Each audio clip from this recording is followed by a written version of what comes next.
It started with the knock. At first, I thought it was just another kid trick-or-treating. I had been handing out candy all night, watching horror movies between the waves of kids. But when I opened the door this time, no one was there, just the porch light flickering and the wind howling through the trees in my front yard. Probably some kids messing around, I muttered, closing the door. I went back to the couch, hit play on my movie, and tried to shake off the weird feeling creeping over me. Knock, knock. I jumped, my heart thumping. I stared at the front door, now slightly ajar. I know I closed it. I always double-check that kind of thing. Slowly, I walked back to the door, trying to tell myself it was just the wind. But when I pulled it open, there was no wind at all. The night was dead still. On the porch stood a boy in a pale, old-fashioned suit. He couldn't have been more than 10. His skin looked grayish under the streetlights, and his eyes, there was something off about them, too glassy, too distant. "Trick or treat," he said, his voice flat and cold, like a radio signal coming through static. I forced a smile, reaching into the candy bowl by the door. "Here you go, kid. Nice costume." He didn't move, didn't reach out his hand, just kept staring at me, unblinking. The smile on my face wavered and a chill ran down my spine. "You okay, buddy?" I asked. The boy tilted his head, just slightly, like a bird sizing up prey. "Can I come inside?" Every instinct I had screamed, "No!" Something about him felt wrong. But before I could answer, the door slammed shut behind me with a force that made the walls shake. I yelped and spun around, but there was nothing there. No wind, no prankster hiding in the bushes, just silence. I turned back to the porch. The boy was gone. I tried to laugh it off, convincing myself it was just a weird coincidence. But my nerves were shot. I locked the door, this time triple-checking, and returned to the living room. I sat on the couch, gripping the remote like a lifeline, and tried to focus on the movie. Then the lights went out. Everything. TV, lamps, the porch light blinked off in an instant, plunging the house into darkness. I cursed under my breath, fumbling for my phone. The screen glowed just enough to light up the room. I stood up, heart hammering, and made my way toward the kitchen to grab a flashlight. I hadn't taken 3 steps when I heard it. A slow, deliberate shuffle, like feet dragging across the hardwood floor, inside the house. "Hello?" I whispered, my voice barely audible. No answer. The shuffling sound grew louder, coming from the hallway that led to the front door. My heart felt like it might explode out of my chest. I pointed the glow of my phone down the hall, and that's when I saw him. The boy from the porch. He was standing in the middle of the hallway, head tilted again, those lifeless eyes locked onto me. Only now he was closer. Much closer. "I want to come inside," he whispered. "But you're already." The words caught in my throat as I realized what he meant. He didn't just want to come into the house. He wanted to come inside me. Suddenly, the air grew heavy, like I was standing underwater. The boy's mouth stretched into an unnatural grin, impossibly wide, his teeth sharp and blackened. The shadows around him seemed to ripple, twisting and shifting like they were alive. I backed away, clutching my phone, but the boy took a step forward. Then another. "I'm so cold," he whispered. His voice wasn't flat anymore. It was desperate, hungry. "Let me in, please." I turned and ran, stumbling toward the back door, not caring if I tripped or dropped my phone. I needed to get out, now! But the door wouldn't budge. I yanked on the handle with all my strength, but it was as if it had been welded shut. Behind me, the boy's footsteps dragged closer and closer, slow but relentless. I could hear him breathing now, a wet, rattling sound like he was drowning. I spun around, and he was right there, just inches away. His breath smelled like rot and dirt. He reached out, cold fingers brushing against my arm. "Let me in," he whispered again, his voice barely audible over the pounding of my heart.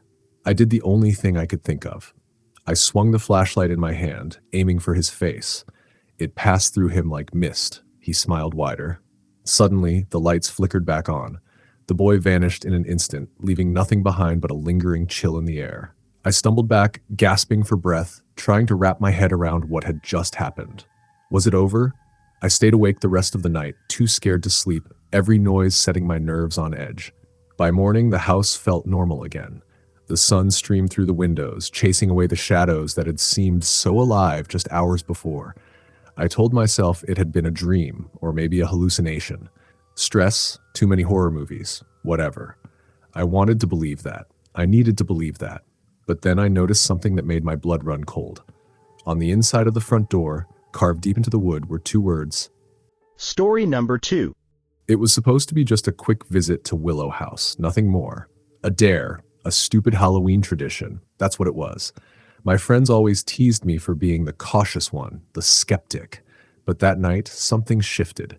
It was as if the house itself had been waiting for me. Go in, take a selfie, and get out. Easy, Jake had said, grinning like an idiot as we stood outside the rotting front gate. The air was thick with fog, and the moon, pale and sickly, barely cut through the dense clouds overhead. The house loomed in front of us, its windows like dark, hollow eyes staring straight into my soul. I couldn't help but shiver, though I told myself it was just the cold. Yeah, right. All right, you guys wait here. I'll be back in 10 minutes, I said, forcing confidence into my voice. They laughed, knowing full well that I was terrified. But I wasn't going to back out. Not now. Not after all the teasing. I pushed the gate open with a creak, its rusty hinges groaning in protest. The path leading to the house was overgrown with weeds, the stone steps slick with moisture from the night air. Every step I took echoed louder than it should have, like the house was amplifying the sound, letting me know I wasn't alone. The door was ajar. Of course it was. No one had been here in years, not since the last incident. People said the house was cursed, haunted by the spirits of the family that lived here decades ago. The family that had vanished one night without a trace. Their belongings had been found, food still on the table, doors locked from the inside. But the family? Gone. And now, on Halloween night, it was said their spirits wandered the halls waiting for someone or something. I wasn't going to be that someone. No way. In and out, I reminded myself. I stepped inside, my flashlight cutting through the thick dust and cobwebs. The air was stale, musty, like it hadn't been disturbed in years. I could hear the wind howling outside, but inside the house, it was unnaturally silent. I felt like I had stepped into another world. My phone buzzed in my pocket, startling me. It was a text from Jake. Scared yet? I smirked. Not yet, but close. I aimed my flashlight up the staircase, the beam flickering slightly. Of course, the stairs were creaky. They had to be, right? I forced myself to climb, each step making my heart pound harder in my chest. I wasn't going to let some creepy old house freak me out. The second floor was worse. The walls seemed to close in, and the hallway stretched impossibly long in front of me. The wood beneath my feet felt soft, like it could give way at any moment. At the end of the hallway, there was a door. I don't know why, but something about it pulled me in. Maybe it was the slight flicker of movement I saw out of the corner of my eye, or maybe it was the fact that it was the only door that was shut tight. My hand trembled as I reached for the knob. Cold, ice cold. I hesitated, but then, with a deep breath, I turned it and pushed the door open. The room was small, a child's room. The wallpaper was peeling, and an old, decayed crib stood in the corner. Toys were scattered on the floor, dusty and forgotten. But that wasn't what caught my attention. No, it was the sound, a soft humming sound. My flashlight flickered again, and that's when I saw her, a woman, and standing by the crib, her back to me, swaying gently as she hummed a lullaby.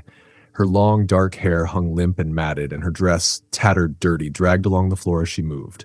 I couldn't breathe. I couldn't move. She stopped humming. Slowly, ever so slowly, she turned to face me. Her face. Oh God, her face. It was sunken, pale, her eyes black voids that seemed to pull me in. She smiled, a twisted, jagged smile, and started walking toward me. I stumbled back, heart racing, but my feet wouldn't move fast enough. The door. I turned to run, but the door slammed shut with a deafening bang. I was trapped. I fumbled for my phone, trying to call for help, but it was dead. The flashlight, too. It blinked out, leaving me in total darkness. Stay, a voice whispered. It wasn't the woman. It came from all around me. The walls seemed to be breathing, the floorboards creaking as if something was moving beneath them. I was going to die here. I knew it. Suddenly, a hand, cold, clammy, grabbed my wrist. I screamed, pulling away with all my strength, and the door flew open. I didn't think. I ran. I ran down the stairs, nearly tripping over myself, hearing the sound of foots behind me. Faster, louder. I burst through the front door and collapsed onto the wet grass outside. I didn't stop. I didn't look back. I just kept running, all the way to where my friends were waiting. But when I reached the gate, they were gone.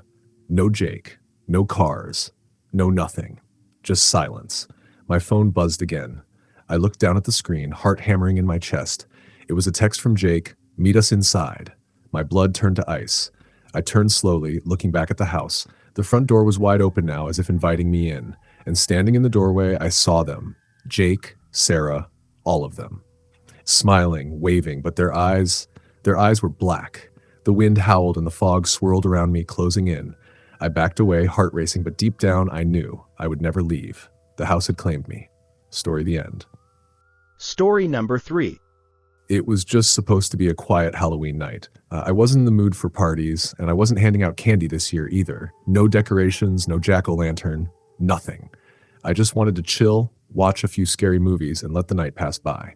I settled in with a blanket, popcorn, and some slasher flick from the 80s. Halfway through the movie, the power flickered once, but stayed on. I rolled my eyes. Bad timing, but not unusual for my old apartment. Then I heard it, a knock. Not on the front door, but on the living room window. I froze. My apartment is on the second floor. There's no balcony, no fire escape near that window, just the street 2 stories below. I slowly turned my head toward the window, and my heart skipped a beat. There was a man standing there. He wore a white mask, completely blank except for 2 black eye holes. His head tilted slightly, like he knew I saw him.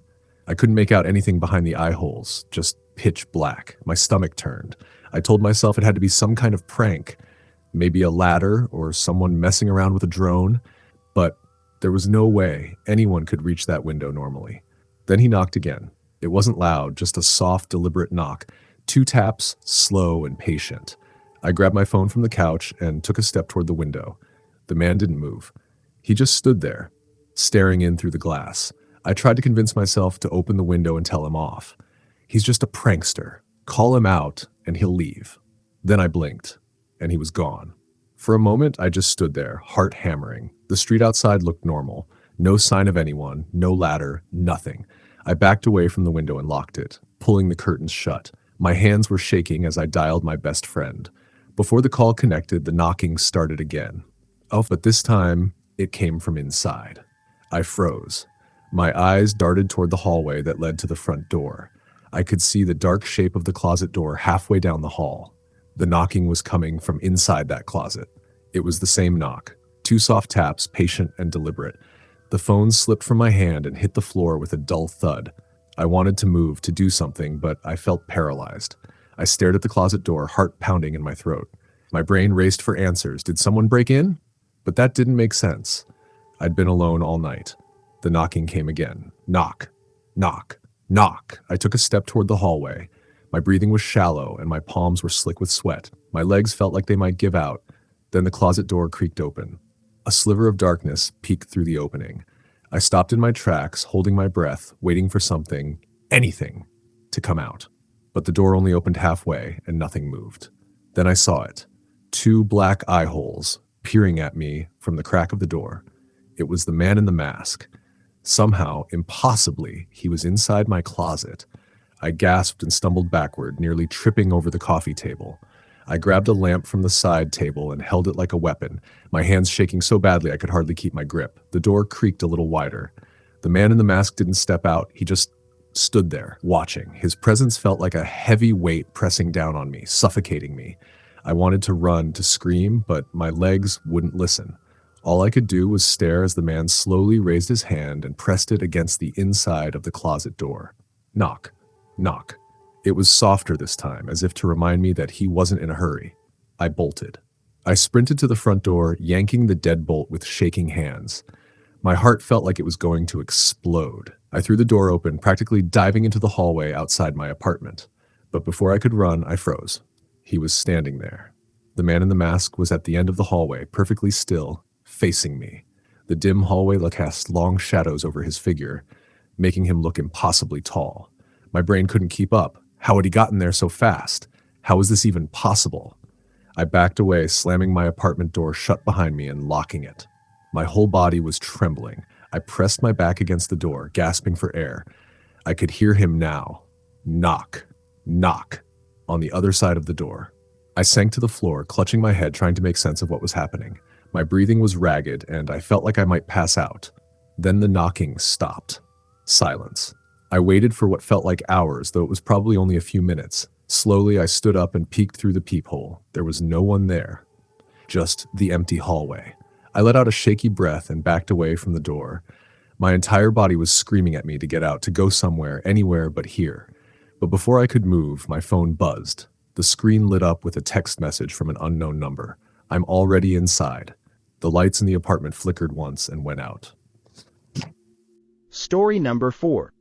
I always loved Halloween. The decorations, the costumes, the candy, everything. But this year, things felt off.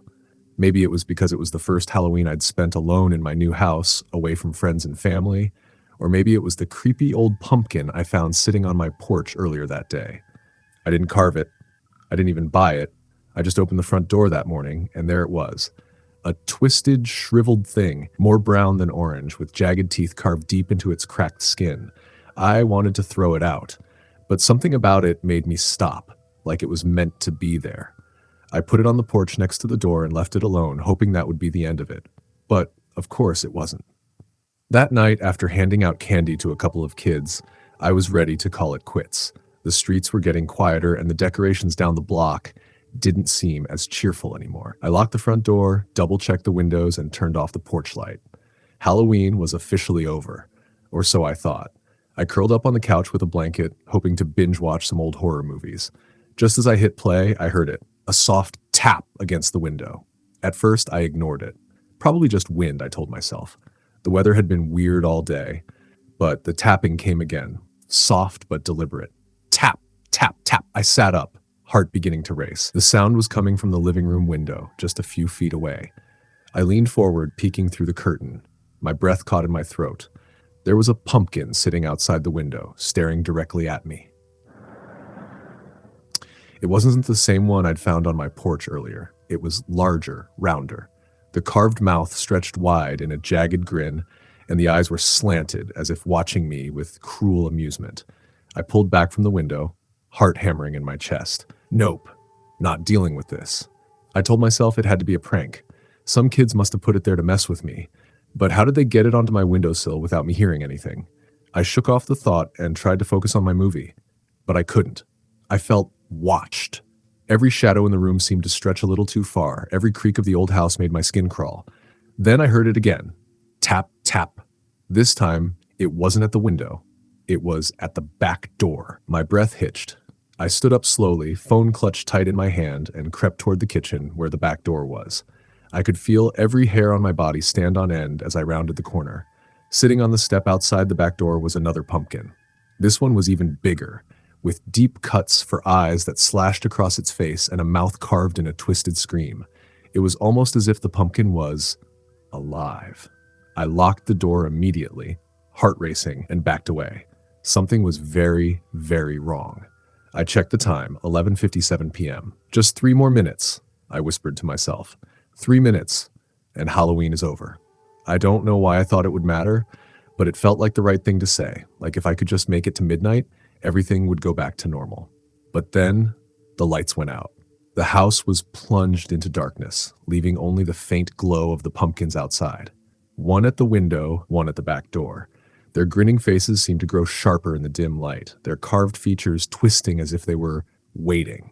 I grabbed my flashlight and flicked it on, casting a shaky beam through the kitchen. I needed to get out of there. Then from the front of the house came the unmistakable sound of the front door creaking open. I froze. I knew. I had locked it. But now the door was wide open, and sitting just beyond the threshold was a third pumpkin. This one was enormous, bigger than any I'd ever seen, with a wide, jagged smile and hollow eyes that seemed to glow faintly in the dark. The smell of rotting fruit wafted into the house, thick and sickly sweet. And then I heard it, a low, wet scraping sound, like something heavy dragging across the porch. Something was coming inside. I backed away toward the stairs, flashlight shaking in my hand. The beam flickered, casting strange, jittery shadows along the walls. I could hear it now, scrape, scrape, as something dragged itself over the threshold. I ran for the stairs, heart pounding in my ears. But before I could reach them, the flashlight flickered again and went out. In the pitch black, I heard it, the faint, wet squelch of something rolling across the floor, accompanied by the soft rustle of leaves. And then, just inches from my feet, I heard a whisper. One more pumpkin. I bolted, running blindly through the house, heart slamming against my ribcage. I didn't know where I was going, just away. But no matter how far I ran, I could hear the sound behind me. Scrape, scrape. Then suddenly, I tripped. I hit the ground hard, the breath knocked out of me. I tried to scramble to my feet, but something cold and slimy wrapped around my ankle, a vine. I kicked and fought, but more vines slithered toward me, wrapping around my legs, my arms. They pulled me down, dragging me toward the doorway where the giant pumpkin waited. Its grin seemed to widen as I was pulled closer. One more pumpkin. The whisper came again, but this time it sounded like it was right inside my head. The last thing I saw before everything went black was the pumpkin's mouth, opening wide. The next morning, when the sun rose, the house was empty. The doors were open, the furniture undisturbed. No sign of a struggle, just 3 pumpkins sitting quietly on the porch, and a 4th, smaller one. Its grin was carved into a perfect replica of my terrified face. Story number 5. The Halloween mirror. I never believed in curses. Ghosts, sure, maybe in a fun campfire story way. But curses? Come on. So when my roommate Nick showed me the antique mirror he picked up from a creepy old thrift store downtown, I didn't think much of it. Dude, check this out, he said, grinning like an idiot, holding up the dusty, ornate mirror. The frame was carved with intricate designs, twisted figures, almost like they were writhing. It looked like it belonged in a horror movie, for sure, but what was worse was Nick's enthusiasm about the supposed curse that came with it. The old lady who sold it to me said it was cursed, he laughed, setting it down on our living room wall. Look in it at midnight on Halloween and you'll see something. Dunno what exactly, but she said it's bad luck. I rolled my eyes. You seriously believe that? Hell no, Nick said. But it's Halloween tomorrow, so let's try it. You know, just for fun. And because I didn't want to be the one to ruin his spooky fun, I agreed. It's just a mirror. What's the worst that could happen, right? The next day, Halloween came, and our house was filled with the usual decorations, fake cobwebs, plastic skeletons, a jack-o'-lantern with a crooked smile. Nick was buzzing with excitement about our midnight mirror experiment, but I spent most of the night handing out candy to trick-or-treaters and avoiding the whole mirror conversation. Something about that thing bothered me, though I couldn't put my finger on it. As the night wore on, the streets outside grew quiet. The last of the trick-or-treaters had long gone, and the house felt eerily still. Midnight was approaching. Ready? Nick asked, grinning, holding his phone to check the time. I shrugged, playing it cool, though my stomach had started to twist. Let's get it over with. We stood in front of the mirror, the clock ticking closer to midnight. The living room was dim, just the flicker of a few candles we'd lit for atmosphere. The mirror's surface gleamed, reflecting our anxious faces. As the second hand on Nick's phone hit 12, we both stared into the mirror. For a moment, nothing happened. Just our reflections, looking slightly distorted in the flickering candlelight. I was about to make a joke when I saw it, a shadow moving behind us. I froze. Nick, I see it, he whispered, his voice low. We both turned around. There was nothing, just our empty living room. The air felt colder, though, and the hair on the back of my neck stood up. When we turned back to the mirror, the shadow was still there. Only it wasn't just a shadow anymore. It was a figure, standing in the reflection directly behind us. Tall, gaunt, its face obscured in darkness. My heart pounded in my chest. What the hell? Nick whispered, taking a step back. The figure didn't move. It just stood there, watching us from the other side of the glass. I reached out instinctively toward the mirror. As my fingers brushed the cold surface, the figure shifted. Its face slowly came into view. Empty. Hollow eyes, its mouth twisted into a gaping, toothless grin. I pulled my hand back, heart racing. Nick, we need to stop this. Turn it around or something. Nick was already reaching for the mirror, his face pale. Yeah, no way I'm keeping this thing up. But before he could touch it, the lights in the house flickered. A loud bang echoed from the hallway. We both jumped, spinning around. The hallway was pitch black, but I swear I saw something move in the shadows. Then came the footsteps. Slow, heavy, coming closer. Nick grabbed my arm. That's not funny, dude. I'm not doing anything. The footsteps grew louder, closer, until they stopped right at the edge of the living room. My heart was pounding so hard I thought it might burst, but the room was still empty. Nick took a step forward, peering into the dark hallway. Hello? Nothing. Then from behind us, a faint, raspy whisper. Look. I spun around, but there was no one there, just the mirror. The figure inside the glass was moving now, its hollow eyes locked on us. It raised one skeletal hand and pointed. Nick, I said, my voice shaking. We need to get out of here. He didn't respond. When I turned to him, he was staring into the mirror, his eyes wide, unblinking. Nick, I grabbed his arm, shaking him, but he didn't move. His reflection was distorted, twisted. I could see him, but the mirror was showing something else. His reflection, but not quite right. His face stretched, his eyes black like the figure's. The thing in the mirror reached out, its bony hand touching Nick's shoulder in the reflection, though nothing touched him in real life. But Nick's body jolted, his eyes rolling back. I screamed his name, pulling him away from the mirror, but it was like trying to move a statue. His body was rigid, his mouth opening in a silent scream, his skin turning pale, almost translucent. I panicked. I grabbed the nearest thing I could find, a candle holder, and hurled it at the mirror. The glass shattered with a deafening crash, shards flying everywhere. The figure in the mirror let out a shrill, unearthly scream, and for a moment, everything went black. When I came to, I was on the floor. The mirror was gone, just a broken frame hanging on the wall. Nick lay beside me, motionless, his face pale, his eyes still wide open. But he wasn't dead. No, it was worse. Nick's body, it was cold, and when I looked closer, I saw his skin. It was like glass, smooth, hard, reflecting the dim light of the room. His eyes, empty, hollow. I screamed, scrambling back, but he didn't move. He just lay there, his mouth twisted into that same gaping grin. And then in the shards of the broken mirror on the floor, I saw it, my reflection. Only, it wasn't me, it was the figure, grinning back at me. Story the end. Story number 6. I wasn't supposed to be home alone on Halloween night, but plans fell through. My roommate Sam decided last minute to crash at her boyfriend's place, leaving me with a bowl of candy, a few scary movies, and an unsettling quiet that clung to the air like fog. At first, everything was fine. I handed out candy to a few trick-or-treaters, scrolled through my phone, and tried not to feel weird about being by myself. The neighborhood was unusually quiet for Halloween, just the occasional rustling of leaves in the chilly breeze. Around 10 p.m., the doorbell stopped ringing, and I decided to call it a night. I shut off the porch light, locked the front door, and slouched onto the couch, the silence of the house pressing down on me. That's when I heard it. Soft footsteps coming from the hallway. I froze. The hallway was dark, stretching from the living room to the back of the house. Sam wasn't supposed to be home. In fact, she texted me earlier saying she wouldn't be back until tomorrow afternoon. I grabbed my phone and stared at the dark hall, waiting. Maybe I was imagining things. Old houses make noises, right? Pipes, floorboards, stuff like that. But the footsteps came again. Slow, deliberate. Moving toward me from the far end of the hall, I flicked on the flashlight on my phone and pointed it toward the hallway. There was nothing there. But then, just as I lowered the light, I saw it, a shadowy figure at the far end of the hall.